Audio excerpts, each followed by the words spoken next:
full-scale war is not in anyone's interest. Even if the situation has escalated, a diplomatic solution is still possible. In fact, it remains the only path to lasting security to allow the residents from both countries to return to their homes and their borders safely.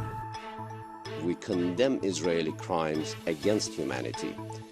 It is imperative that the international community should immediately stop the violence and bring about a permanent ceasefire in Gaza and bring an end to the desperate barbarism of Israel in Lebanon before it engulfs the region and the world.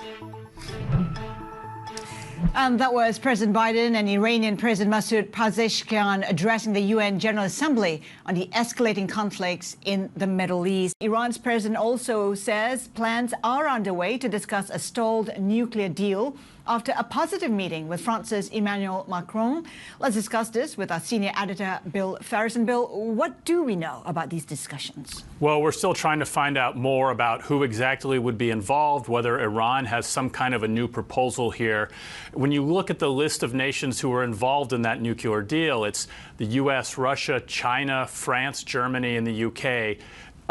It's stating the obvious at one level, but those are not countries that tend to get together in a group anymore, given some of the geopolitical events. So it's hard to see a group meeting to talk about the Iran deal.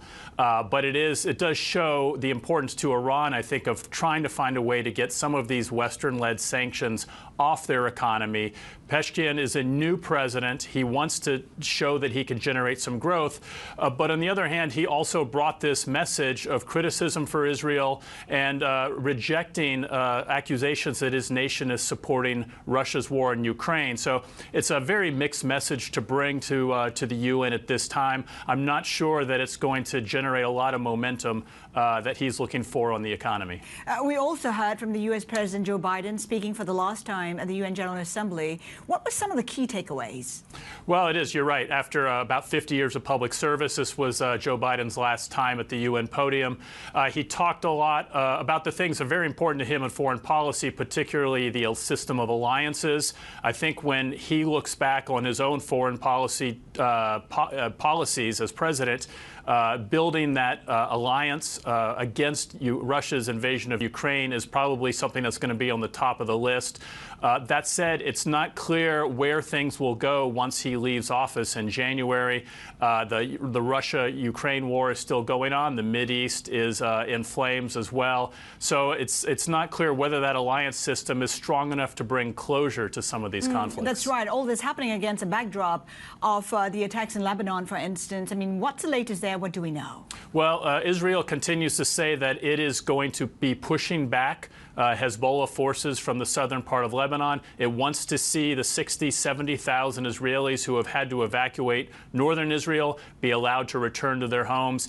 It's not clear that there would be a full-scale invasion of southern Lebanon, but short of that, Israel does seem to be committed to pushing back Hezbollah's militants so that they provoke less of a threat to Israel.